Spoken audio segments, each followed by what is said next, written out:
नमस्कार। Prime times टेलिभिजनको नियमित दैनिक प्रस्तुति निषेधाज्ञा कहिलेसम्ममा यहाँहरूलाई स्वागत छ। म जनकराज पण्डित। दर्शकहरू, हामी कोभिडको दोस्रो चरण प्रारम्भ भएसँगै हामीले निषेधाज्ञा कहिलेसम्म भनेर टेलिभिजन कार्यक्रम तपाईँहरू मार्फत दैनिक रूपमा बिहान 8 बजेदेखि 9 बजेसम्म विज्ञ चिकित्सक सङ्घका परामर्शसहित यहाँहरूका जिज्ञासाहरू समाधान गर्दै सञ्चालन गर्दै आइरहेका छौँ। सरकारले जसरी शहरी क्षेत्रमा 500 सक्रिय सङ्क्रमित र ग्रामीण क्षेत्रमा 200 सङ्क्रमित बढेसँगै स्थानीय प्रशासनले निषेधाज्ञा लाउन सक्ने निर्णय गरेसँगै अहिले पनि आंशिक र पूर्ण रूपमा 74 भन्दा बढी जिल्लामा निषेधाज्ञाको अवस्था त छ नै। तथापि जसरी दोस्रो भेरिएन्टको पहिलो साता जे जस्तो विकराल अवस्था थियो, स्वास्थ्य मन्त्रालयका हामीले पछिल्ला तथ्याङ्कहरूलाई हेर्ने हो भने कोभिड रोकथाम र नियन्त्रणमा केही नियन्त्रण भएको पाउन सक्छौँ हामीले त्यो मृत्युदर र सङ्क्रमण दरको अवस्था हेर्दा। तथापि अझै पनि पूर्ण रूपमा हामी भन्न कोभिडबाट मुक्त हुने अवस्था नरहेको र कोभिडमाथिको हाम्रो नियन्त्रण हामीले कोभिडलाई जित्न नसकेको अवस्था त जगजाहेर नै छ। हामीले आज विशेष गरी नेपालको सन्दर्भमा कुरा गर्ने हो भने नेपालको सबैभन्दा पुरानो अस्पताल वीर अस्पताल, जसले कोभिडको पहिलो भेरिएन्टदेखि अहिलेसम्म पनि निरन्तर रूपमा कोभिड र नन कोभिडका बिरामीहरूलाई छुट्टै राखेर उपचार गरिरहेको छ भने के छ वीर अस्पतालमा कोभिड बिरामीहरूको अवस्था, कसरी व्यवस्थापन भइरहेको छ, के गरिरहेको छ वीर अस्पतालले, विगतमा के गर्यो, आगामी कार्यदिशा के छ, यी लगायत कोभिडसँग सम्बन्धित रहेर विभिन्न हाम्रा जिज्ञासाहरू समाधान गर्नका लागि हामीले स्टुडियोमा आमन्त्रण गरेका छौँ वीर अस्पतालका निमित्त कार्यकारी निर्देशक प्रोफेसर डाक्टर शान्ता सापकोटा। यहाँलाई स्वागत छ डाक्टर साहब। धन्यवाद तपाईँलाई। नमस्कार। मैले प्रारम्भमै भने हामी सुरुवातमा जाउँ। जब पहिलो भेरिएन्ट देखियो, सबैका लागि नयाँ थियो, सरकारले चीनमा अलपत्र परेका नेपाली विद्यार्थीहरूलाई नेपाली सेना मार्फत ल्याएर खरिपाटीमा राखेको अवस्था थियो। त्यो बेला कोभिड के भन्ने नै निकै अन्यलग्रस्त वातावरण भइरहँदा यहाँहरूले सेवा प्रारम्भ गर्नुभयो। अलिकति स्मरण गर्नु डाक्टर साहब। हामी पुरानो सुरुको अवस्थामा सम्झिँदाखेरि अब कम्युनिटीमा पनि र इभन हामी स्वास्थ्यकर्मीहरू स्वास्थ्य क्षेत्रमा पनि सबैलाई कोभिड भन्ने बित्तिकै कस्तो थियो भने एकदमै डरलाग्दो एउटा केस फाटोफुट्टो केस देख्दा पनि हाम्रो फियर लेभल, डरको लेभल चाहिँ एकदमै हाई थियो। हामी एकदम डराएको अवस्थामा थियौँ एकातिर भने, अर्को कुरा अन्यलग्रस्त थियो। यो नयाँ रोग के हो, कसरी पनि थाहा थिएन सबैलाई। अन्यलको अवस्थामा थियो भनेदेखि थियो। अनि त्यसपछि हामीले हस्पिटलमा चाहिँ हामी के भयो भने त्यो बेलाको तत्कालीन कार्यकारीहरूबाट हामी मिटिङ बस्यौँ, सबै गऱ्यौँ। हामीले एउटा कोभिड म्यानेजमेन्ट कमिटी पनि बनायौँ। त्यसअनुसार कसरी अगाडि बढ्ने त, केस आयो भने कसरी बढ्ने, कुन एरियालाई हामी टार्गेट गर्ने, बिरामीलाई मिक्स। त्यो बेलामा त कस्तो हामीलाई फिलिङ थियो भने कोभिडको बिरामी आयो भने भाग्ने अवस्था थियो, हामी एकदम डराएर बसेको अवस्था थियो। त्यो भएर हामीले पहिला उता पुरानो बिल्डिङ नयाँ बिल्डिङ जाइका बिल्डिङ भनेर छ हामीसँग वीरमा, त्यसमा राख्ने प्लान गऱ्यौँ। आइसियु बेडहरू पनि त्यही नै हामीले प्रिपेयर गऱ्यौँ। अनि त्यसको लगत्तै बिस्तारै केसको सङ्ख्या बढ्दै गयो। तर त्यो बेलाको स्थितिमा हामीले हेर्दा के पायौँ भने बिरामी भन्नाले पोजिटिभ हुँदैमा हामीले सबैलाई हस्पिटलमा ल्याएर राख्ने गऱ्यौँ। जति पनि पिसिआर पोजिटिभ हुन्थ्यो सबैलाई हस्पिटल या आइसोलेसन सेन्टरमा लगेर राख्यौँ। सो एउटा राम्रो पक्ष त्यसले गर्दाखेरि के भयो भनेदेखि कम्युनिटीमा स्प्रेड हुन पाएन, आइसोलेट भयो त्यो केसहरू।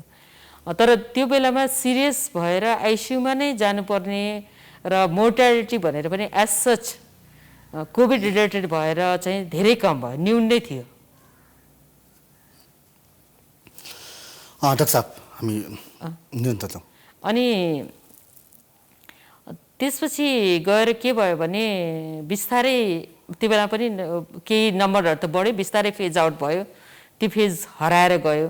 तर त्यो वर्ल्ड वाइड नै सिनारियो हेर्दाखेरि हामीलाई के भइरहेको थियो भने सेकेन्ड वेभ पनि आउँछ है भन्नेमा चाहिँ हामी थियौँ। हजुर, त्यसरी भनेपछि डाक्टर साहब यो सेकेन्ड वेभ जब आयो भनौँ न, नेपाल भित्रिसकेपछि अवस्था निकै विकराल बन्यो। विशेष गरी भनौँ न सहरी क्षेत्रमा मात्रै नभएर ग्रामीण क्षेत्र, त्यसै गरी देशका विभिन्न स्थानहरूमा यस्तो भयावह स्थिति आयो कि न अक्सिजन, न बेड, न भेन्टिलेटर, हाम्रो स्वास्थ्य संयन्त्र नै कोल्याप्स हुने कन्डिसनमा हामी पुगेको थियौँ त्यो बेला। यहाँहरूले त्यो बेलामा कसरी भन्न टिमलाई मोबिलाइज गर्नुभयो, बिरामीहरूको भन्दा आफन्तहरूको कस्तो सहकारी र समन्वय रह्यो, किनकि यहाँहरूले त त्यतिखेरदेखि नै विशेष गरी हुन त वीर अस्पताललाई नै कोभिड युनिफाइड केन्द्रीय अस्पताल पनि घोषणा गरेको छ सरकारले, त्यो चाहिँ अहिलेको कुरा हो। त्यो बेला यहाँहरूले भन्न त्यसको व्यवस्थापन कसरी गर्नुभयो? अब त्यसमा जानुभन्दा पहिला अलिकति म तपाईँहरूलाई अर्को एउटा हाम्रो पर्सपेक्टिभमा के भन्छु भने, जब फर्स्ट वेभ हरायो नि त्यसपछि लकडाउन पनि हट्यो अनि हामी पब्लिक पनि के भयो भने सबै आम जनमानस नै कोभिड त सिद्धिहाल्यो, हामी जे गरे पनि हुन्छ भन्ने यसमा गयौँ। त्यसले गर्दाखेरि डरको मात्रा चाहिँ एकदम घटेर गयो र पोजिटिभ केस कम्युनिटीबाट त गएको थिएन। त्यसले के भयो भने रोग फैलिनलाई एकदमै मद्दत गर्यो कि त्यो एउटा पाटो भयो भने। अर्को कुरा जब वेभ आउन थाल्यो भने चाहिँ हाम्रो प्रिपरेसनमा चाहिँ हामी एसएस वीरको हकमा भन्नु पर्दाखेरि हामीले सरकारले पनि गरिरहेको थियो, सबै नै लागिरहेको थियो। वीरको हकमा चाहिँ हामीले के गर्यौँ भने हामीसँग चाहिने लजिस्टिकको हामी तयारी गऱ्यौँ। हामीले कोभिड म्यानेजमेन्ट कमिटी जुन थियो पहिला हाम्रो, त्यसलाई फेरि रिएक्टिभेट गऱ्यौँ, किनभने त्यो बिचमा कतिजना सर्वा हुनुभयो, रिटायर भएर जानुभयो, त्यो गरियो सँगसँगै। अनि अर्को हामीलाई चाहिने मेन भनेको त कोभिडको म्यानेजमेन्ट ट्रिटमेन्ट एज सच के पनि छैन कोभिडको लागि। यो भनेको सिम्टोमेटिक ट्रिटमेन्ट गर्ने हो र अक्सिजन नै हो उसको लागि चाहिने है। अक्सिजनको व्यवस्थामा हाम्रो अक्सिजन प्लान्ट बिग्रिरहेको थियो, त्यसलाई हामीले बनायौँ। सँगसँगै म्यानेजमेन्टको प्रोटोकलहरू पनि इन्टरनेसनल्ली जुन गरेको छ त्यो सब गरेर म्यानेजमेन्ट कमिटीको क्लिनिकल म्यानेजमेन्ट सब कमिटीलाई रिएक्टिभेट गरेर हामीले आफ्नो प्रोटोकल बनायौँ। अनि त्यो यतापट्टि एउटा म्यानेजमेन्ट थियो भने अर्कोतिर हामीले बेड कसरी व्यवस्थापन गर्ने त त्यो पनि एकदम ठुलो, किन निड बढ्दै गएको थियो एकदमै। हामीले बेड व्यवस्थापनमा सुरुमा कोभिड जाइका बिल्डिङबाट सुरु गऱ्यौँ। जब पेसेन्टको नम्बर बढ्दै गयो हामीले यता पुरानो बिल्डिङलाई पनि इन्क्रिज गर्दै गयौँ अरू। तर एउटा म तपाईँहरूलाई के भन्न चाहन्छु भने सरकारले निर्देशन दिएर कोभिड हस्पिटल चलाऊ भने पनि नन कोभिड बिरामी पनि छन् नि त हामीसँग त्यति नै। हामीले नन कोभिड जुन आउँथ्यो हस्पिटलमा उनीहरूको लागि कहिले पनि ओपिडी सेवा, बहिरङ्ग सेवा चाहिँ कहिले पनि बन्द गरेनौँ। रुटिन अपरेसनहरू हामीले बन्द गऱ्यौँ। इमर्जेन्सी सर्भिस कहिले पनि बन्द गरेनौँ। कोभिड प्लस नन कोभिड सबैलाई हामीले सर्भिस दियौँ। सँगसँगै डायलासिस सर्भिसमा पोजिटिभलाई पनि र नन पोजिटिभ रेगुलर डायलासिस पनि हामीले गरिराख्यौँ। सँगसँगै कोभिड पोजिटिभ पेसेन्टलाई पनि हामीले डायलासिस गर्ने व्यवस्था मिलायौँ। त्यसरी हामीले मिलाएर लगिरहेको थियो। तर बेडको पुग्दैन भन्ने त हामीलाई थाहा थियो र सरकारको पनि निर्देशन के थियो भने सर्जिकल ब्लक मोरलेस बनिसकेको अवस्थामा त्यतापट्टि चलाउने भन्ने निर्देशन भएको हुनाले हामीले 200 बेडको करिबमा चाहिँ हामी सञ्चालन गर्ने अवस्थामा इन्टरनल्ली चाहिँ सबै रेडी गरेर राखेको थियौँ। तर के भयो त भन्दाखेरि सुरु गर्ने भन्दै हाम्रो अक्सिजनको क्राइसिस एकदमै भयो। हामीले अक्सिजन प्लान्ट तयार गऱ्यौँ, हाम्रो सप्लायरलाई पनि हामीले कुरा गरेका थियौँ। तर ओभरअल होल सेटअपमा नै कन्ट्रीमा अथवा उस नै अक्सिजनको क्राइसिस भएपछि सप्लायरले पनि चाहे जति दिन सकेन, डिमान्ड बढ्यो, सप्लाई कम भयो। सो हामी नयाँ बिल्डिङमा जान सकेनौँ त्यो बेलामा। तर हामीले सँगसँगै साइमल्टेनियसली के गर्यो भने हाम्रो सहयोगी हातहरू पनि निकै बढेर आयो त्यो बेलामा। टेन्डरको प्रोक्युरमेन्ट सिस्टममा जाँदाखेरि अलिकति अनि सप्लाई गर्न पनि नसक्ने अवस्था थियो, किनभने हामी कहाँ त मेसिनहरू त के पनि छैन। अनि हामीले सहयोगी हातहरूबाट हामीलाई अक्सिजन प्लान्टको पनि हामीलाई एउटा आयो, अफर आयो र हामीले त्यो सायद हिजो अस्तितिर अब अहिले इन्स्टल भइसक्यो। त्यति बेला त देन हुने कुरा त थिएन। त्यस्तै लिक्विड अक्सिजनहरू पनि आयो। पछिल्लो फेजमा त्यस्तो बिस्तारै पेसेन्टको नम्बर पनि घट्दै गयो र रिसोर्सेसहरू पनि थपिँदै गयो। तर त्यो क्राइसिसको टाइममा चाहिँ हामीलाई रियली धेरै गाह्रो पनि भयो र हामीले उताबाट नयाँ बिल्डिङ चाहिँ सुरु गर्न सकिनँ तत्कालै। दर्शकहरू यहाँहरूसँग पनि कुनै सल्लाह सुझाव र जिज्ञासाहरू छन् भने हामीसँग प्रोफेसर डाक्टर शान्ता सापकोटा हुनुहुन्छ। यहाँहरूले आफ्ना जिज्ञासाहरूलाई हाम्रो स्क्रोलमा दिइएको सम्पर्क नम्बर 0144899662मा प्रत्यक्ष रूपमा सम्पर्क गरेर डाक्टर साहबसँग यहाँहरूले आफ्ना जिज्ञासा राख्न सक्नुहुन्छ। यो सबै कुरो भनिरहँदा डाक्टर साहब बिचमा एउटा भन्न ठुलो विवाद पनि आयो यहाँहरूको अस्पतालमा कि विशेष गरी त्यहाँ कार्यरत स्वास्थ्यकर्मीहरूले जोखिम भत्ता पाएनन् हुन त त्यो तपाईँहरूले म्यानेज गर्नुभयो, केही समय उहाँहरूसँग वार्ता छलफलका कुराहरू पनि गर्नुभयो, त्यो सहमति पनि बन्यो। तर यस्तो जोखिमको अवस्थामा पनि भन्न त्यो कर्मचारीहरूलाई उच्च मनोबल बढाउनुको सट्टा झन् उहाँहरूले त्यसरी आन्दोलन गर्नुपर्ने अवस्था सिर्जना हुनलाई चाहिँ हामीले राम्रो रूपमा मानेर डाक्टर साहब? त्यो जुन बेला आन्दोलन भयो त्यो बेला त म एक्जिक्युटिभमा थिएन। हजुर हजुर है रह्यो हो, आन्दोलन त भएको हो, वार्ता पनि भयो, केही हदसम्म उहाँहरूले भत्ता पनि पाउनु भएको छ। तर भत्ताको हकमा के छ भने नि सबै मन्त्रालयबाट आउँदैन। हामीसँग कर्मचारी दुई किसिमका छन्, नाम्सको छ एक थरी नेपाल सरकारको।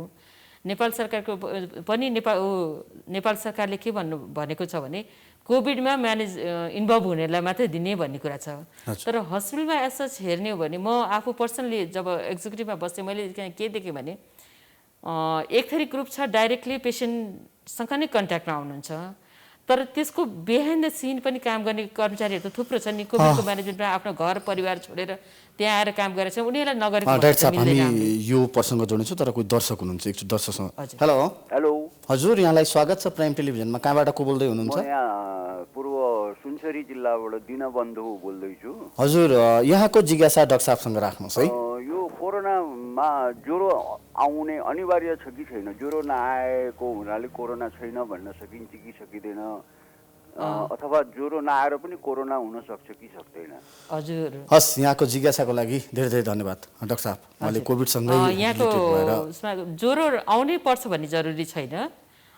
यो ज्वरो एउटा लक्षण हो। त्यस्तै गरेर अहिले विभिन्न भेरिएन्टहरू, कोभिडको भेरिएन्ट अनुसार कसैलाई टाउको दुख्ने, दिशा लाग्ने, इभन साधारण केही कुनै बिना लक्षण पनि कोभिड भएको हुनसक्छ। हस् डाक्टर साहब, हामी अघिको जिज्ञासा जोड्दै थियौँ, त्यसैमा कन्टिन्यू जाउँ।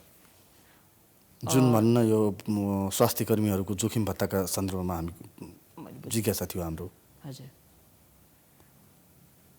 क्लियर भयो यहाँलाई? भयो, उहाँ हामीसँग सम्पर्क विच्छेद भइसकेको छ। हामी निरन्तर फेरि आफ्नो उसमा जान्छौँ। ओके, हामी कहाँ थियौँ? मैले प्रसङ्ग बुझेँ। हामी जो स्वास्थ्य कर्मीको जोखिम भत्ता जोखिम भत्ता, ओके, जोखिम भत्ताको हकमा त्यसले गर्दाखेरि अनि के नियम हाम्रो के छ भनेदेखि सर्टेन रेभेन्यूहरू चाहिँ हाम्रो जेनेरेट हुन्छ क्या हस्पिटलबाटै। त्यो रेभेन्यू जेनेरेट भएकोबाट हामीले सबै स्वास्थ्य कर्मीहरूलाई दिने भन्ने कुरा हुन्छ। तर अहिले चाहिँ के भयो भने अब हस्पिटलको अरू पेसेन्टहरू त हाम्रो छैन, हस्पिटलमा रेभेन्यू जेनेरेसन पनि कम छ।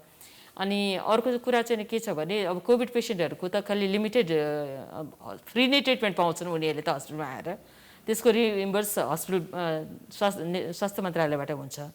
त्यसले गर्दाखेरि अलिकति फाइनेन्सियल कन्स्ट्रेन्टले गर्दा देनदेन दिन नसकेको हो, नदिने भनेको चाहिँ छैन। त्यसले गर्दाखेरि अहिले पछिल्लो समयमा चाहिँ स्वास्थ्य कर्मीहरू पनि त्यति उद्वेलित हुनुहुन्थेन। त्यो बिचको फेजमा भयो, त्यो अलग्गै कुरा हो। त्यो उहाँहरूलाई अफकोर्स पाउनु भएको छैन, पाउनु चाहिँ पर्छ, मेरो मान्यता चाहिँ त्यही हो। हजुर डाक्टर साहब, हामीले यसरी भन्न कुरा गरिरहँदा अहिले पनि देशका विभिन्न भागहरूमा विशेष गरी चिकित्सक स्वास्थ्यकर्मीमाथि हातपातका कुराहरूदेखि लिएर धेरै विकृतिहरू देखिए। हुन त त्यो कसैलाई सही कुरा पनि हुँदैन। आफ्नो ज्यानको प्रवाह नगरेर सेवामा खटिएको चिकित्सकमाथि, स्वास्थ्यकर्मीमाथि जुन हातपातको विषय भएको छ, यहाँ एउटा भन्न लेभलमा बसेर काम गरिरहनु भएको, यहाँले त्यसलाई ती घटनाक्रम केवल एक स्थानका जोडेका छैनौँ हामीले, जे जसरी चिकित्सकमाथि अब हातपातका विषय, यो विषयलाई कसरी लिनुभएको छ, कसरी लिनुहुन्छ? म चाहिँ के भन्छु भने कुनै पनि हिंसात्मक गतिविधि कहिले पनि राम्रो होइन। र त्यसमा पनि स्वास्थ्य कर्मीहरू स्पेसली फ्लोरमा काम गर्ने डक्टर, नर्स र अरू हेल्थ वर्करहरू, मैले डक्टर र नर्सलाई मात्रै पनि भन्दै, किन त्यहाँ वार्ड कुलीहरू पनि हुन्छन्, अरूहरू पनि हुन्छन् मान्छेहरू। कसैलाई पनि उनीहरूले त आफ्नो घर परिवार सबै त्यागेर त्यहाँ बिरामीकै सेवा गर्न भनेर बसेको हुन्छ। म एज अ यदि पेसेन्ट पार्टी भन्ने त मेरो त एउटा बिरामी हुन्छ, तर त्यहाँ त्यो डक्टरको लागि, त्यो स्टाफको लागि त धेरै बिरामीहरू छन् नि त। उनीहरूले त गरेकै हुन्छ र कुनै पनि स्टाफले, डक्टरले आफू कहाँ आएको बिरामी क्रास होस् अथवा एक्सपायर होस् भन्ने को मृत्यु चाहिँ नि उनीहरूले चाहेको हुँदैन। तर कतिपय सिनारीमा के हुन्छ भने हामीले सबै कुरा हाम्रो बसमा त छैन नि, नचाहँदै पनि मृत्युवरण गर्न पुगिरहेको हुन्छ। त्यो बेलामा आन्दोलित भएर यो भएन त्यो भएन भनेर कुटपिट गर्नु त्यो चाहिँ जायज भएन, त्यो हुनु हुँदैन। हजुर, पछि डाक्टर साहब यो जसै भन्न निकै त्रास्ती थियो पहिलो भेरिएन्टमा, धेरै स्वास्थ्य कर्मीहरू पनि उपचार गर्दा गर्दै आफै सङ्क्रमित हुनुभयो निकै धेरै मात्रामा। तथापि दोस्रो भेरिएन्ट आइसकेपछि केही मात्रामा सायद खोप लगाएकै कारणले हो कि भन्ने पनि कुराहरू आइरहेछ कि चिकित्सक स्वास्थ्यकर्मी सङ्क्रमित पनि सङ्क्रमित त्यति धेरै पनि हुनु भएन, भएका पनि एकदम त्यस्तो भन्न क्रिटिकल कन्डिसनमा जानु भएन भन्ने छ। के यो खोपको प्रभावकारिताले हो भन्ने हामीले बुझ्न सक्छौँ कि डाक्टर साहब के हो यो? खोपको प्रभावकारिताले नै हो, सङ्क्रमित नभएको त होइन, सङ्क्रमित हुनुभएको छ। तर जुन किसिमले अरू खोप नलगाउनु भएको व्यक्तिहरू सङ्क्रममा सिभियरिटी देखेको छ त्यो त्यति चाहिँ नै हाम्रो खोप लगाएकोहरू हुनुभएको छैन। तर मृत्युवरण गर्ने क्रम भन्ने हो भने चाहिँ इभन अहिले पनि स्वास्थ्य कर्मीहरूले पनि मृत्युवरण गरिरहेको छन् अहिलेको फेजमा पनि। तर अवश्य हो भ्याक्सिनले चाहिँ नि टु सम एक्सटेन्ट प्रोटेक्सन गरेकै छ। हजुर, मान्छे यो भ्याक्सिनले प्रोटेक्सन गरिरहेको सन्दर्भमा हुन त सरकारले भ्याक्सिन ल्याउने भन्दै यो धेरै लामो समय भइसक्यो। विशेष गरी हामीले एकदम छोटकरीमा बुझ्नुपर्ने, हामीले अहिलेसम्म नेपालमा आयात गरेका जम्मा 2 थरी भ्याक्सिन, एउटा छिमेकी मुलुक भारतबाट ल्याएको कोभिसिल्ड, अर्को छिमेकी मुलुक चीनबाट ल्याएको ब्रिसिल। हामी कहाँ यी 2टा मात्रै खोप आएर हामीले लगाएको अवस्था छ। तथापि जुन हाम्रो समग्र पपुलेसन छ अहिलेसम्म केवल 2.5 to 2.8% मात्रै 2 मात्रा खोप लगाएको अवस्था छ। यो तथ्याङ्कलाई हेर्ने हो भने त करिब 15 देखि 16 वर्ष त खोप लाउँदैमा जाला जस्तो छ डाक्टर साहब। त्यो त होइन भनेपछि हामी कसरी बस्ने त? सचेत कसरी हुने, सचेत कसरी हुने, कोभिड विरुद्धको युद्ध कसरी जित्ने? भ्याक्सिनको रोल त आफ्नो ठाउँमा छँदैछ। त्यसपछि अब त्यो जुन तपाईँले डाटा भन्नुभयो अफकोर्स त्यो अनुसार भन्यो भने 12 देखि 15 वर्ष नै लाग्ला। अब अल्टरनेटिभ के छ त्यो त अब नेपाल सरकारले अब सोचिरहेकै छ होइन। र यो बच्ने कसरी, त्यो भ्याक्सिन पाइएन भने बच्नु त पऱ्यो नि, हामीले कोसिस त गर्नु पऱ्यो। यसमा जुन म चाहिँ के भन्छु भने हाम्रो जुन फियर लेभल डरको लेभल जुन घटाएको छ नि कम्युनिटीमा त्यसलाई चाहिँ बढाउने त होइन, तर हामी संयमित चाहिँ नै हुनुपर्छ। एउटा कुरा हामी बस्नु हस्पिटल गएर उपचार गर्नेको लागि वातावरण भएन भनेर हामीले आक्रोशित हुनु, आन्दोलित हुनु भन्दा हामी आफै नै संयमित भएर जुन हाम्रो एसएमएस भन्छौँ नि हामी, त्यो फिलोसफीलाई चाहिँ हामीले कन्टिन्युटी दिनुपर्छ। र त्यो गरेर हामी आफू सुरक्षित भएर बस्ने नै उपाय हो। अरू त अब भन्न त फेरि आइसकेको छ, थर्ड वेभ पनि आउँछ भन्ने कुरा उठिरहेछ। बाहिरको डाटा तथ्याङ्क हेर्ने उहाँहरूले भनेको अनुसार भने थर्ड वेभ बच्चाहरूमा बढी हुन्छ भनेर भन्छ। तर म चाहिँ नि अब इपिडेमियोलोजिस्ट होइन बाई प्रोफेसन, र पनि एउटा एनालाइसिस गर्दाखेरि म के भन्छु भने हाम्रो जस्तो कन्टेक्समा जहाँ हामीले भ्याक्सिनहरू पाएको छैन त्यहाँ चाहिँ नि बच्चाहरूमा मात्रै लिमिट हुन्छ थर्ड वेभ भन्ने चाहिँ म आफू चाहिँ नि भन्न सक्दिनँ। त्यही भएर हामी आफैले आफूलाई सुरक्षित नराखेसम्म यो समस्या चाहिँ नि सुल्झिँदैन। दर्शकहरू, हामीसँग प्राध्यापक डाक्टर शान्ता सापकोटा हुनुहुन्छ। यहाँहरूका जिज्ञासा सल्लाह सुझावहरू छन् भने यहाँहरूले आफ्ना जिज्ञासाहरू राख्न सक्नुहुन्छ।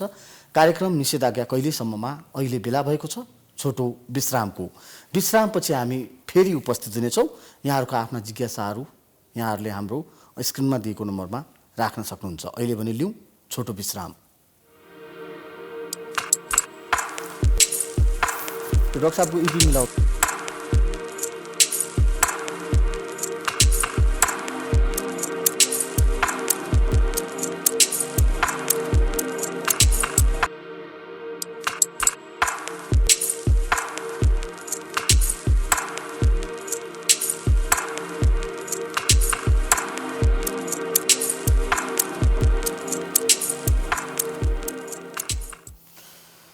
विश्रामपछि स्वागत छ दर्शकहरू। निषेधाज्ञा कहिलेसम्म? डाक्टर साहब, हाम्रो शीर्षकै निषेधाज्ञा कहिलेसम्म?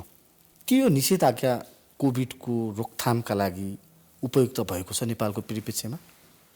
होइन, उपयुक्त त भएन। त्यो जुन क्राइसिस एकचोटि जुन पिक आयो नि त्यो बेलामा यदि निषेधाज्ञा नभएको भए अझ स्प्रेड बढी हुन्थ्यो। त्यसले इफेक्टिभ त गराएको छ, तर जुन हिसाबको निषेधाज्ञा अब के भन्नु त्यसलाई, निषेधाज्ञा भए पनि अब हाम्रो कडी कडाउ र पालना भएन होइन डाक्टर साहब? कडाको पालना हुन सक्दैन हाम्रो कन्टेक्समा। जुन किसिम लकडाउन भनेको यदि तपाईँहरूले युएनलाई सम्झिनुभयो भने त्यहाँ चाहिँ के थियो भने घरमा everybody was lockdown inside the home, there is no mobility at all. लकडाउनको उद्देश्य के हो भने स्प्रेड, मुभमेन्टबाट पनि त्यो स्प्रेड नहोस्, त्यो हो नि त। हामी कहाँ त्यो फिजिबल छैन, किनभने यु हेभ टु, तपाईँ हामीले आफ्नो डे टु डे लिभिङको लागि पनि पर्चेजलाई जानु पऱ्यो, मर्निङ मर्निङमा मोबिलिटी छँदैछ होइन। त्यस्तै गरेर हस्पिटल जानु पऱ्यो, हामी हस्पिटलको लागि पनि हामी पिकअप ड्रप त गर्न सक्दैनौँ, पेसेन्टहरू आफै लिएर जानु पऱ्यो, भिजिटरले लिएर जानु पऱ्यो। एकजना पोजिटिभ छ, भिजिटरले लिएर जाँदा त ऊ आफू पनि त पोजिटिभ एक्सपोज भयो नि फेरि। त्यो सबले गर्दाखेरि जुन हिसाबले हुनुपर्ने हाम्रो जस्तो देशमा सम्म पनि छैन, तर पनि निषेधाज्ञाले अफकोर्स त्यो कन्ट्रोल चाहिँ गर्नमा धेरै मद्दत गरेको छ। पछि अहिले छ नि डाक्टर साहब, दुई खालको कुराहरू आइरहेछ। मान्छे रोगले भन्दा नि भोकले मर्ने अवस्था सिर्जना भइसक्यो, किनकि करिब 2 वर्ष हामी खालि यो दोस्रो भेरिएन्ट, तेस्रो भेरिएन्ट या प्रथम भेरिएन्टका कुरा नगरौँ, लगातार 2 वर्ष भइसक्यो करिब करिब हामी कोभिडले ग्रसित बनेका। हाम्रा प्रत्येक क्षेत्र, एजुकेसनदेखि लिएर जहाँ हाम्रा बालबालिका अध्ययन अध्यापन गर्छन्, ज्याला मजदुरी गरेर बिहान भन्न दिनभरि काम गरेर बिहान बेलुकीको छाक टार्नेहरूलाई पनि निकै धौ परिरहेको अवस्था एकातिर छ भने अर्कोतिर केही पक्षले निषेधाज्ञा कडीभन्दा कडाउ गरेर यदि सङ्क्रमण दर, मृत्युदर हामीले 0 पार्न सकेको सन्दर्भमा भोलिलाई त्यसले निकै राहत हुन्थ्यो भन्ने पनि विचारहरू आइरहँदा यहाँ चाहिँ के भन्नुहुन्छ? हो, तपाईँले भन्नुभएको त्यो ग्रुप जुन छ जसले बिहान बेलुका मजदुरी, दिनभरि मजदुरी गरेर बिहान बेलुका घर चलाउनु पर्ने मजदुर वर्गहरू, खेती किसानी ग्रुपहरू, तिनीहरूलाई मर्का, एकदमै मर्का छ। इभन व्यापारीहरूलाई भनौँ न, स्कुल कलेज चलाउनेहरूलाई, विद्यार्थीहरूलाई, सबैलाई समस्या छ। लकडाउन नै सल्युसन चाहिँ होइन, म चाहिँ त्यो भन्छु। तर लकडाउनले त्यो क्राइसिसको टाइममा अलिकति कन्ट्रोल गर्छ। त्यो भएर बरु यदि मैले पहिला पनि भन्थेँ र म बारम्बार के भन्छु भने हामीले एसएमएसको प्रिन्सिपल फलो गरेर ओभर क्राउडिङ हुन नदिने, सर्टेन टाइमलाई गरेर डिस्टेन्सहरू मेन्टेन गरेर ओपन गर्नु चाहिँ र उनीहरूलाई काम गर्ने वातावरण चाहिँ दिनुपर्छ। हजुर, त्यो नभए त हाम्रो इकोनोमिक त हामी त यसै पनि पुवर छौँ, हाम्रो कन्ट्री एज सच। अब यो ठप्प भएर बस्दाखेरि त जनता तपाईँले भने जस्तै खाएर मर्ने कि रोग लगाएर मर्ने, अब विभिन्न कुराहरूमा चाहिँ त्यो भन्दाखेरि कमसेकम पहिला त पेट भर्न पाउनु पऱ्यो नि, त्यसपछि बाँच्ने कि मर्ने भन्ने कुरा आउँछ, रोगलाई उपचार गर्ने कि नगर्ने भन्ने कुरा आउँछ। त्यो काम गर्ने वातावरण त दिनुपर्छ। तर छ नि डाक्टर साहब, अहिले पनि भन्न यहाँहरूले कोभिडसँग भन्न सँगसँगै रहेर काम गरिरहँदा, कोभिडका पेसेन्टहरू हेरिरहँदा जुन रेसियोमा मृत्युदर, सङ्क्रमण दर घट्नुपर्ने हो त्यो घट्न सकेको अवस्था छैन एकातिर। अर्कातिर अहिले पनि हामीले जसरी भन्न सबै साम्य भइसक्यो, सबै गर्न हुन्छ भन्ने खालका अभिव्यक्ति दिइरहँदा अझै पनि विशेष गरी सरकारी अस्पतालमा आइसियु र भेन्टिलेटर पाउन धौधौ नै छ। यो अवस्थामा वीरको अवस्था के छ? मैले तपाईँलाई के भन्छु भने टोटल पिसिआर पोजिटिभ केसको नम्बर घटेको छ, सिभियर पेसेन्टको नम्बर घटेको छैन। त्यो भएर जब सिभियर पेसेन्टहरू हुन्छ तिनीहरू जाने कहाँ त भन्दाखेरि आइसियुमा हो, अनि आइसियुको बेडहरू पाउन चाहिँ समस्या हुन्छ। त्यो छ भनेपछि जो हामीले सङ्क्रमण दर घटेको छ भनेर भन्न सक्ने आधार छैन होइन त? उसो भए घटेको छ भन्ने आधार मैले के भन्छु, एक त डाटा पनि हाम्रो घटेको छ, अर्को पेसेन्ट फ्लो त मैले day to day patient flow नै हेरेँ नि। एउटा फेज यस्तो थियो कि हाम्रो हस्पिटलको सबै वार्डहरू जहाँ हामीले 200+ डेडिकेट गरेका थियौँ, त्यो बेडहरू पुरै भरिएर इभन इमर्जेन्सीकोमा पनि त्यसलाई नन कोभिडको लागि भनेको डेडिकेट इमर्जेन्सी पनि पुरै नै कोभिड पेसेन्टले भरिएको थियो। भनेदेखि अहिले हामीले वार्डहरू पनि घटाउँदै लगिसकेको अवस्था छ। टोटल पेसेन्टको नम्बर पनि हस्पिटल इन पेसेन्टको नम्बर चाहिँ घटिरहेको छ, तर जति पेसेन्टहरू छन् तिनीहरूमध्ये आइसियु जाने बिरामीको नम्बर चाहिँ घटेको छैन। डाक्टर साहब, यो पोस्ट कोभिडको सन्दर्भमा अहिले निकै कुराहरू आइरहेछन्। विशेष गरी एउटा भन्न कोभिड सङ्क्रमित आइसियुसम्म जान्छ, उपचार हुन्छ, निको भयो भन्ने हुन्छ, घर फर्किन्छ। तर घर फर्केको 1-2 दिनमा उसलाई फेरि भन्न कोभिडका सिम्टमहरू देखिन थाल्छन्। अस्पताल पुग्दा नपुग्दै मृत्युवरण गरेको धेरै केसहरू छन्। यो चाहिँ किन? यो चाहिँ नि पोस्ट कोभिड यसको प्याथोफिजियोलोजी भनौँ यसको के कारण भनेर पत्ता लगाउनु। यसमा कोभिडमा के छ भने थ्रोम्बोइम्बोलिक मेकानिजम भने रगतहरू जम्ने समस्याहरू अब सबैमा हुन्छ भन्ने पनि थाहा छैन होइन, कसलाई हुन्छ भन्न चाहिँ नसकिने अवस्था छ। त्यसले गर्दा जुन पोस्ट कोभिड सिन्ड्रोमहरू साइन्टिफिकली जस्टिफाइड उसमा चाहिँ के भन्छ भने त्यो ब्लकहरू हुन्छ, भित्र क्लट हुन्छ, रगतहरू जम्छ होइन, जमेपछि त्यो गएर मुटुमा को जुन रगत जाने नसाहरू छ नि तिनीहरू गएर चाहिँ ठिक छ भनेर पठायो, नेगेटिभ छ ठिक छ भनेर पठायो, अनि घरमा गएपछि अलिकति सडनली समस्या हुन्छ, सास फेर्ने समस्या हुन्छ, चेस्ट पेन हुन्छ, के अप्ठ्यारो भएर गर्दाखेरि अनि जब ब्लक हुन्छ हस्पिटल पुग्दा पनि नपुग्दै अनि डेथ भइरहेछ। त्यो सिनारीहरू चाहिँ छ। पछि कसरी बच्ने त हामी पोस्ट कोभिडबाट चाहिँ? एकदम गाह्रो क्वेसन यो चाहिँ, किनभने सबैमा हुन्छ भन्न पनि सकिँदैन, किनभने हामीले कति निको भएर गएका धेरै बिरामीहरू छन्। त्यो हुँदाखेरिमा अब यो हाम्रो कस्तो छ भने बिरामी भएर गएपछि अलिकति हामी स्ट्याटिक भएर बस्दिन्छौँ, रेस्ट गर्ने भने एकदम स्ट्याटिक भएर यो योगाहरू गर्ने, हिडडुल गर्ने, अलिकति मोबिलिटीहरू बढाउने, आफ्नै घरभित्र गर्न सकिन्छ नि एक्सर्साइजहरू यताउति, त्यस सबले गर्दा पनि रगत जम्ने मेकानिजमलाई त्यसले रोक्छ कि अलिकति मुभमेन्ट भएपछि, त्यो एउटा हो। अर्को चाहिँ नि अब फिजिसियनहरूले जुन सल्लाह दिनुहुन्छ उहाँले दिएको प्रेसक्रिप्सनहरू अनुसार त्यो फलोअप गर्ने, त्यो नै हो उपायहरू। तर डाक्टर साहब छ नि यसैमा जुन भन्न यहाँले भने जस्तो पेसेन्टहरूमा जसमा यो रगत बाक्लो हुने, रगत पातलो गर्नलाई हामीले विभिन्न औषधि दिन्छौँ कोभिड पछि, तर धेरैको गुनासो, धेरैको जिज्ञासा र समस्याको विषय के छ, त्यो औषधि खाइसकेपछि सुगर लेभल हाई भएको छ, सुगर नभएका मान्छेलाई नि के भइरहेछ सुगर लेभल एकदमै बढेको छ। होइन भन्ने छ नि त यो। म तपाईँलाई बिचमा रगत पातलो हुने औषधि खाएर सुगर बढ्दैन। सुगर बढ्ने भने चाहिँ हामी कोभिडमै एउटा औषधि स्टेरोइड युज गर्छौँ। त्यो स्टेरोइड मार्केटमा पनि इजिली एभाइलेबल हुन्छ। हामीमा कस्तोसम्म भइसकेको छ भने आफै किनेर घरमा खानेहरू पनि धेरै भइसकेका छन्, अनि ब्लड टेस्ट गरेर हुँदैन। डायबेटिक पेसेन्टमा यदि स्टेरोइड सँगसँगै साइमल्टेनियसली युज गरेको छ भने त्यसले सुगरको लेभल बढाउँछ। त्यही भएर हस्पिटल बेस्ड डक्टरको निगरानीमा ब्लड टेस्टहरू गर्दै चलाउनु पर्ने औषधिहरू, त्यो पनि फर्स्ट कोभिड पोजिटिभ हुने बित्तिकै चलाउने पनि होइन। फर्स्ट विक पछि यदि सिम्टम्सहरू छ भने फिजिसियनहरूले दे जज इट है, त्यसरी चलाउने हो। स्टेरोइडले रगतको सुगरको लेभल बढाउँछ। जुन रगत पातलो बनाउनलाई हामी इकोस्परिनहरू दिन्छौँ नि त्यसले चाहिँ बढाउँदैन।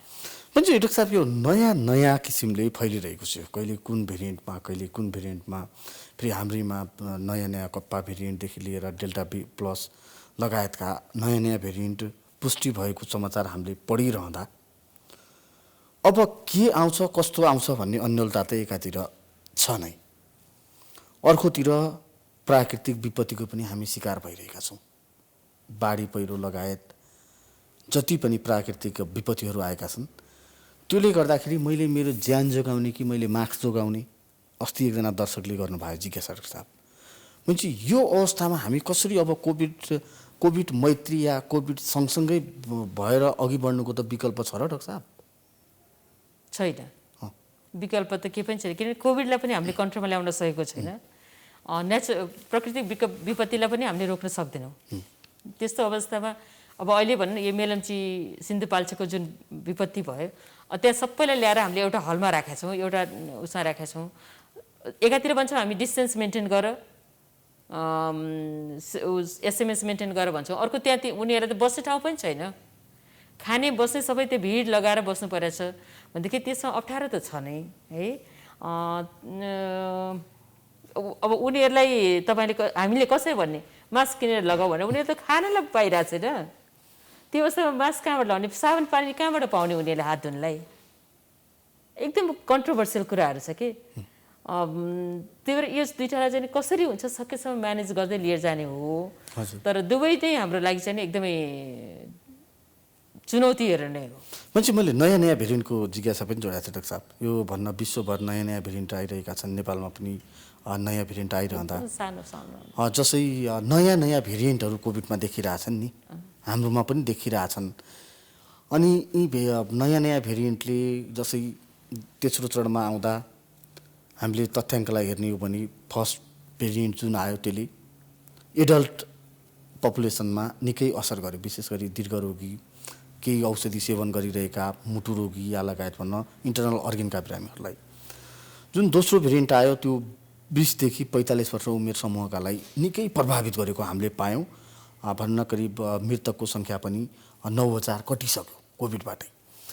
अब यहाँले अघि अलिकति प्रसङ्ग जोड्नुभयो तेस्रो भेरिएन्ट बालबालिकाका लागि घातक हुन सक्छ भनेर जुन खालका कुराहरू आए, यसलाई हामीले कसरी लिन्छ साहब? फेरि नयाँ नयाँ भेरिएन्ट पनि थप्पै छन्। अब यो भाइरसको नेचरै के हो भने आफ्नो स्वरूप चाहिँ बदलिरहन्छ कि, त्यो भएर उपाय भनेको त सकेसम्म रोगै लाग्न नदिने हो।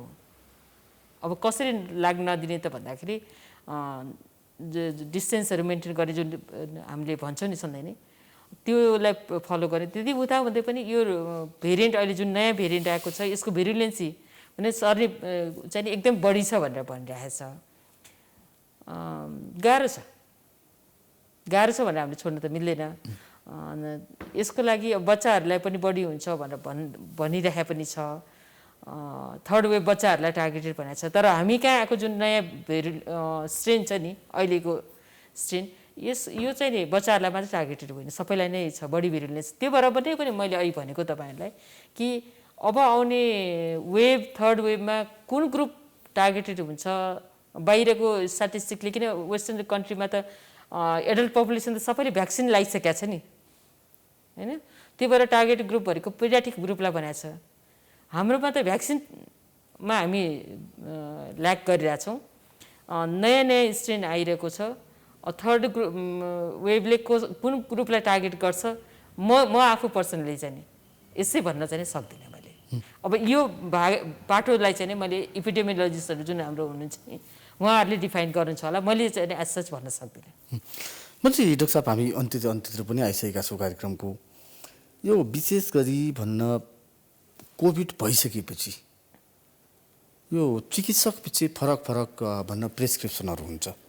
कसैले भन्छ फलानु औषधि खानुहोस् या vitamin A B C D zinc छ कि के हो अनि कसैले भन्छ कोभिडको बेला कुनै पनि औषधि खानुहुन्न। बिरामीले चाहिँ के पत्याउनु डाक्टर साहब? होइन, एउटा कुरा हामीले के बुझ्नुपर्छ भनेदेखि यो भाइरल डिजिज हो, भाइरसको एज सच ट्रिटमेन्ट र नयाँ डिजिज हो। यसको एज सच ट्रिटमेन्ट र यसले मेनली एफेक्ट गर्ने भनेको लङ्समा हो है। हुन त अब जिआई सिस्टमहरूले लिएर नै आउँछन् बिरामीहरू, डिफ्रेन्ट रूपमा आउँछन्। साधारण टाउको दुखेर मात्रै पनि आउँछन् होइन, पुरा बडी एकहरूले लिएर आएको पनि हुन्छ। तर पनि यसको एन्टिभाइरस भनेर चाहिँ एज सच छैन।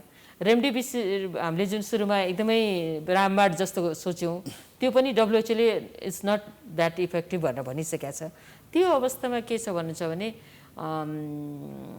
खालि सिम्टोमेटिक ट्रिटमेन्ट मात्रै गर्ने हो। र अब एन्टिबायोटिकहरू जुन दिन्छौँ त्योहरू चाहिँ के भने सेकेन्डरी इन्फेक्सन नहोस्, भाइरसको लागि ट्रिटमेन्ट हो भने कि ब्याक्टेरियल इन्फेक्सन भएर त्यो निमोनियालाई चाहिँ फर्दर ड्यामेज नगरोस्, त्यसको लागि हो। त्यस्तै साइन्टिफिकली प्रुभ के भएको छ भने स्टेरोइड दिँदाखेरि चाहिँ सेकेन्ड विकमा जुन लङहरूमा इफेक्ट देखेको हुन्छ त्यसलाई चाहिँ हेल्प गर्छ त्यसको मेकानिजमले, त्यो भनेर दिने हो। नभएदेखि अरू सबै चाहिँ अरू यसको ट्रिटमेन्ट मैले सुरुमा पनि भने ट्रिटमेन्ट भनेको अक्सिजन डिप्राइभ हुन्छ, अक्सिजन दिनैपर्छ। अरू चाहिँ नि सिम्टोमेटिक सिम्टम्स के छ त्यो अनुसार दिने हो। र तपाईँले भिटामिनहरूको कुरा गर्नुभयो, that is well and good, केही फरक पर्दैन त्यो लिएर, द्याट डजन्ट, त्यसले खासै खराबी गर्दैन होइन। अरू ट्रिटमेन्ट भनेको चाहिँ नि इन्डिभिजुअल बिरामीलाई सबैलाई एउटै किसिमले दिन मिल्दैन। बिरामीको अवस्था हेरेर कसलाई के राख्ने त्यो हेर्दै गर्दै गर्ने कुराहरू मात्रै। डाक्टर साहब यसैमा हामी कहाँ जब अक्सिजनको निकै हाहाकार भयो, हामीले हात फिजायौँ, हात फैलायौँ, दात्री निकायदेखि लिएर विभिन्न समुदाय भन्न विदेशमा बस्नुभएका नेपाली, चाहे त्यो यहाँ हुने या अन्य मुलुकबाट होस्, निकै धेरै अक्सिजन कन्सन्ट्रेटर लगायतका निकै सामग्रीहरू, अक्सिजन प्लान्टहरू नै कतिले जडान गर्नुभएको छ। तर ती दात्री निकाय र दाताले पठाएका सामग्री अहिले हाम्रो स्टोरमा थन्किरहेको अवस्था छ। योभन्दा विडम्बना के हुन्छ डाक्टर साहब? अब अरू त मैले भने भिडमा चाहिँ हामीले के गरेर एउटा कुरा फेरि अर्को कुरा मैले के जुन कन्सन्ट्रेटर छ नि, कन्सन्ट्रेटर एज सच दमको बिरामीहरूलाई युज गर्ने हो। लो फ्लो अक्सिजनले काम गर्छ भने जस्तै त्यसको नि डिफ्रेन्ट क्यापासिटी हुन्छ, कुनैले 10 लिटरसम्म निकाल्छ अक्सिजन, कुनैले 5 लिटरसम्म पर मिनट। त्यही भएर लो फ्लोमा अक्सिजन दिन मिल्ने बिरामीलाई मात्रै त्यो कन्सन्ट्रेटर काम गर्छ, नभए त त्यो थन्किने नै हो। जब हाई र यो उसको कोभिडको बिरामीहरू सिभिरिटी बिरामीहरू उनीहरूलाई हाई फ्लो अक्सिजन दिनुपर्छ, त्यो बेलालाई काम गर्दैन। तर सबै बिरामी हाई फ्लो चाहिने पनि हुँदैन, कम चाहिनेलाई त्यो कन्सन्ट्रेटर चलाउन सकिन्छ, बढी चाहिनेलाई चाहिँ नि हामीले उनी गर्नुपर्छ। मान्छे डाक्टर साहब, अब हामी भन्न यो अहिलेको यो विकराल परिस्थितिबाट जस्तै कोभिड र नन कोभिड, अहिले त हामी एउटैमा भन्न अस्पतालमा केही सैयाहरू केही बिल्डिङ छुट्याएर काम गरेर अवस्था छ, सधैँभरि यसरी काम गर्न सकेला भने यसको त ठेगानै छैन, होइन र? सधैँ ठेगान त छैन, तर सधैँभरि त नरहला। जस्तै यदि हिस्ट्रीमा जाने भने तर हाम्रो त्यो अनुसारको तयारी त देखिँदैन नि त। फेरि तयारी भन्नाले भइरहेछ, किन नहुने, तयारी छ, गरिरहेछ। जस्तै अब अहिले नेपाल सरकारले कोभिडकै लागि भनेर युनिफाइड कोभिडमा गएको छ, नयाँ बिल्डिङ, सर्जिकल नयाँ बिल्डिङमा कामहरू पनि भएको छ, अलिअलि बिरामीहरू पनि राख्न थालिएको छ। अहिले काम त भइरहेछ, तर अहिले त बिरामीको निड पनि कम हुँदै गइरहेछ नि त, डिमान्ड कम हुँदै गएको छ, सो देखिएको छैन, तयारी त भइरहेछ, नभएको भन्न मिल्दैन। मान्छे हामी आत्तिनुपर्ने अवस्था छैन, यसरी बुझौँ? हजुर, हामी आत्तिहाल्नुपर्ने अवस्था छैन, नयाँ भेरिएन्ट आइहाल्यो या केही भइहाल्यो भने पनि हाम्रा संरचनाहरू तयार छन् भन्ने हो यहाँको आशय? यस्तो हो, मैले त्यो कन्टेक्स्टमा चाहिँ के भन्छु भने कुन एक्सटेन्टमा आउँछ, कुन जस्तै फर्स्ट फेजमा जुन एक्सटेन्टमा आयो नि त्यसलाई हामीले इजिली कोप अप गऱ्यौँ। सेकेन्ड फेजमा के भने हाम्रो अलिक केही त तयारी थियो र पनि सेकेन्ड फेजमा जुन भोल्युममा आयो नि हामीलाई हम्मे पऱ्यो। त्यो देखेर हामीले अहिले के भनेको छौँ भनेदेखि हरेक हस्पिटल 100 बेडको हस्पिटलले अक्सिजन प्लान्ट राख्नुपर्छ, तयारी गर्नुपर्छ भनेको छौँ। त्यो सब इन्फ्रास्ट्रक्चरको हिसाबमा त हामी सक्छौँ होला। ह्युमन रिसोर्सेस जुन छ नि त्यो पनि कुरा पाटो आउँछ, एडजस्ट भइसकेको छ ह्युमन रिसोर्स, तपाईँले त्यतापट्टि पनि कुरा भन्न खोज्नु भएको होला। त्यो हिसाबले चाहिँ अलिकति यही पेसमा जाँदाखेरि त्यो दिनमा यदि एकदम ओभरवेल्मिङ भएर आयो भने, एकदमै बढी आयो भने चाहिँ भन्न गाह्रो पनि पर्छ, किनभने एकदमै राम्रो इन्फ्रास्ट्रक्चर हेल्थ केयर सिस्टम राम्रो भएको ठाउँमा पनि त गाह्रो परेको हामीले संसारको इतिहासमा देखिरहेछौँ नि त हिजोको दिनहरूमा। त्यो भएर त्यो दिन नआओस्, मुख्यतः हामी त्यही नै प्रार्थना गरौँ। अनि भए पनि हाम्रो तयारी त छ, त्यस्तो नहोला। पछि अन्त्यमा डाक्टर साहब, यसको खोप बाहेक अर्को विकल्प देखिन्न होइन त? खोप त आफ्नो ठाउँमा भइ नै हाल्यो, त्यो बाहेक चाहिँ नि हामी आफ्नो day to day normal activity त छोड्न सकिँदैन, छोड्न पनि मिलेन, गर्नु नै पर्छ। सकेसम्म हामीले चाहिँ नि एसएमएसलाई नै फलो गर्ने र अन्नेसरी जस्तै भनौँ न जुन ग्यादरिङहरू, भेटघाटहरू, ठुला भोज भतेरहरू त्यस्तोहरूलाई सकेसम्म अभोइड गर्ने, भिडभाडमा जान कम गर्ने र हामीले जुन ढुक्क भयो नि अब कम हुँदै गएको छ, मलाई केही हुँदैन, एउटा ओभर कन्फिडेन्स हामी के छौँ भने उसलाई त भयो मलाई त केही हुँदैन, त्यो ओभर कन्फिडेन्सलाई चाहिँ नि अलिकति मिनिमाइज गर्ने। त्यो गरेर हामीले आफूलाई बचाउने र कम्युनिटीलाई बचाउने, त्यो नै गर्नुपर्छ, ताकि हामी हस्पिटल जानै नपरोस्, रोग नलागोस्, जान नपरोस्। भ्याक्सिन त त्यो पनि 100% क्योर त होइन, भ्याक्सिन लाएर पनि इन्फेक्टेड त भइन्छ नै, तर पनि भ्याक्सिन नहुँदासम्म हामी आफूलाई बचाउने नै हो। हस् डाक्टर साहब, यहाँको अमूल्य समय र यहाँको विचारका लागि यहाँलाई धेरै धेरै धन्यवाद। हस्, नमस्कार। हवस् त दर्शकहरू, अहिलेलाई निषेधाज्ञा कहिलेसम्मको यो बसाइ यति नै। हामी निरन्तर रूपमा यहाँहरू माझ उपस्थित हुने नै छौँ। अहिलेलाई भने म सहित सम्पूर्ण उनलाई बिदा दिनुहोस्। नमस्कार।